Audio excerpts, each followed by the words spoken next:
Hey guys, welcome to week 7 of MPAI 600 here at Georgetown University School of Continuing Studies. Just announcements. I want to thank everyone. Thank you guys for the notes about my father's passing. Um, it's been a lot going on the last couple of weeks, so I had to, as you know, adjust things, and I'll get the papers back to you. But I want to again thank everyone for your patience, for the notes, and all the messages you guys have sent in the last 2 weeks. It means a lot. In December 5th, we will have the in-person section for groups 4, 5, and 6. Um, we'll do it live as opposed to the tape sessions this past week. Um, for the session as well, what we'll do is about 30 minutes for each presentation, or about 20 minutes for each presentation, 10 minutes for questions and Q&A. So that'll be the format. And then what I want to do for the last 30 minutes of that 2-hour session is I want to talk about jobs. I know a lot of you are in this program for the academics and for the credentials, but I know most of you are professionals. You either want to get a job, advance in a job, change jobs, and that's a big portion why you're here. So I want to share my experiences with that going forward. Uh, so please attend that. Again, it's voluntary, but you might get some insight about potential future career opportunities. So previous week, I just want to skip back. I know I didn't have one of these last weeks, but we really talked about an issue that's come up over and over: lone wolves and the gap between indicators versus doing something that they're arrestable. If you remember from the EU video, and again, I'm going back to week 5 a little bit here.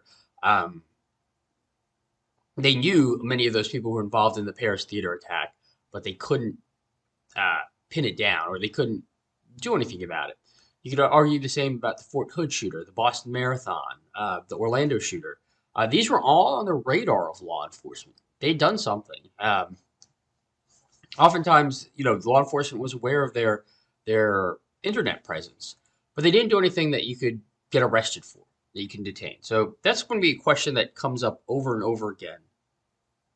What do you do for someone that, or that gap, I should say, between there's an indicator, but there's not enough to arrest? And I know a lot of people are going to write about, let's do open source, let's do more outreach to try and identify lone wolves, but a guy can still be on the radar of law enforcement, and he can still go out, buy a gun, go to a club, and shoot it up. So how to close that gap is a question that I have for you as part of your final.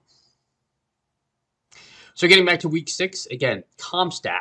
We talked about criminal intelligence and CompStat, which is not a computer program, it's just a system of accountability. And many have argued that it was the decisive factor for the decline in crime.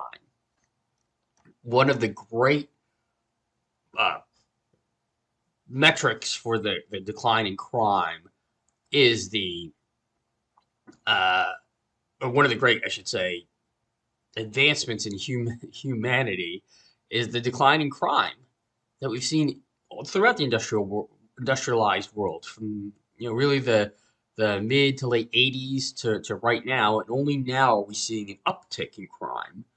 Nothing compared to where we were back 30 years ago. But that decline in crime is I think one of the great achievements for humanity.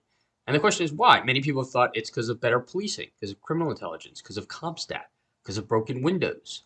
Um, Others have pointed out there's a whole other litany of reasons. Some have said the economy has gotten better. The economy has expanded considerably over the last 30 years. There's more jobs, less crime. Um, Others have said mass incarceration, which I don't necessarily agree with, because if you look comparatively with other industrialized countries, whether it was Britain and Germany or the Scandinavian countries, they all had declines in crime, but they didn't have mass incarceration. Others have pointed out some other ideas. Lead used to be prevalent in houses, and that contributed to behavioral issues. When lead was removed, crime was declined. Uh, Levitt, Dr. Levitt from the University of Chicago, has argued abortion. And I don't mean to get controversial here, but he argues that when abortion became legal in the 70s, those people that would be committing crimes in the 80s and 90s were aborted. And again, I'm not choosing a side on this. I'm not saying pro-life, pro-choice. That was his argument, that the decline in crime was a result of the abortion rates and having less, for lack of a better term, unwanted children out there. Others have pointed to demographics.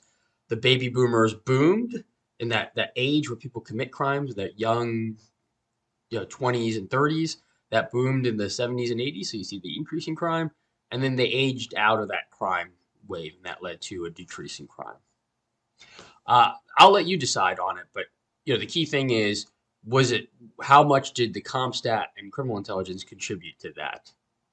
And then finally, I like to ask CCTV forensics. We can now talk. The video that you saw was back from 2013 or 2014.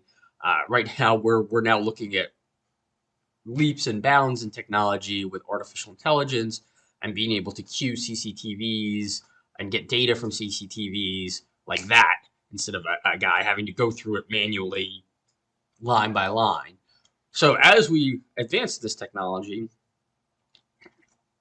could CCTV be used as a criminal prevention issue? What you saw in the documentary is it's great when you have this high profile attack like the Boston Marathon. CCTV and all the other videos we've had have been helpful in the Congress, in the Capitol Hill riot, identifying bad people in those. But those are the exception. Those are high profile cases. Could this type of amalgamation of CCTV, be used as a preventive tool for day-to-day crimes? That's the one thing I want you to think about. So week 7, we shift a little bit to business intelligence. I hope that, I know most people are not in the business intelligence track here, but you should take classes in business intelligence while you're here at Georgetown, because it'll make you think in different patterns than you've seen before. So business intelligence, you see the Dr. Gilad interview. One question to look at is businesses that operate in the same space. What were the factors that led to success and failure? Why did Walmart and Target survive and thrive while Sears and Woolworth, for those of you who remember Sears and Woolworths, why did they not? They all had to face Amazon. They all had to face e-commerce. Walmart and Target survived. Sears did not. Why?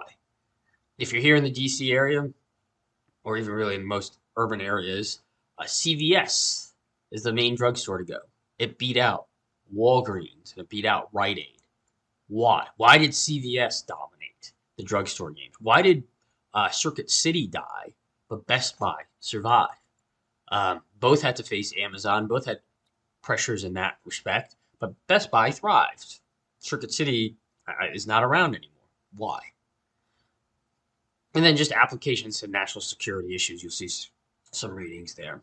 So if there's any questions or issues, let me know. I'll get back to grading this week. I know I'm a little bit behind, but I should have them back to you by this week, and I'll probably work a little bit through Thanksgiving as well. So have a good holiday. I'll see you guys at the end of the holiday, and if there's any questions or issues, let me know.